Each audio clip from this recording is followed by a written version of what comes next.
తిరగబడడానికి ఏం పెద్ద సంస్కారం అక్కర్లేదు, ఓర్పు పట్టడానికి చాలా సంస్కారం ఉండాలి. అందుకే క్షితిక్షమా పుష్కర సన్నిభాక్షి యారక్షిత రాఘవ లక్ష్మణాభ్యాం సారాక్షసీభి వికృతేక్షణాభి సంరక్షిత సాంప్రతి వృక్షమూలే అంటారు మహర్షి రామాయణంలో. ఛ అంటే బాధ, ఛ తో వచ్చినటువంటి మాట అంటే గుర్తు ఏమిటంటే ఓర్చుకోవడం అనేటటువంటిది చాలా చాలా కష్టము అని గుర్తు. హనుమ దగ్గర ఉన్నటువంటి గొప్పతనం ఎక్కడుంది అంటే తాను నమ్మిన కార్యం కోసం ఎంత ఓర్పైనా ప్రదర్శిస్తాడు. యుద్ధం జరుగుతుంటే రామచంద్రమూర్తికి వాహనం లేదు, ఇంద్రుడు పంపిన రథం ఎక్కి రావణాసురుడు మాత్రం తన రథం మీద తాను యుద్ధం చేస్తున్నాడు. వెంటనే హనుమ రామచంద్రమూర్తిని తన భుజాల మీదకి ఎక్కించుకున్నారు. అప్పుడు మరి హనుమ మీద బాణాలు పడవా?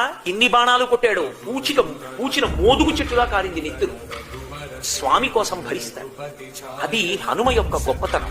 ఆయన లాంటి ఓర్పున్నవాడు, ఆయన లాంటి ఇంద్రియ నిగ్రహం ఉన్నవాడు లోకంలో ఇక కనపడడం. అందుకే మనోజవం మారుతతుల్య వేగం జితేంద్రియం బుద్ధిమతాం వరిష్టం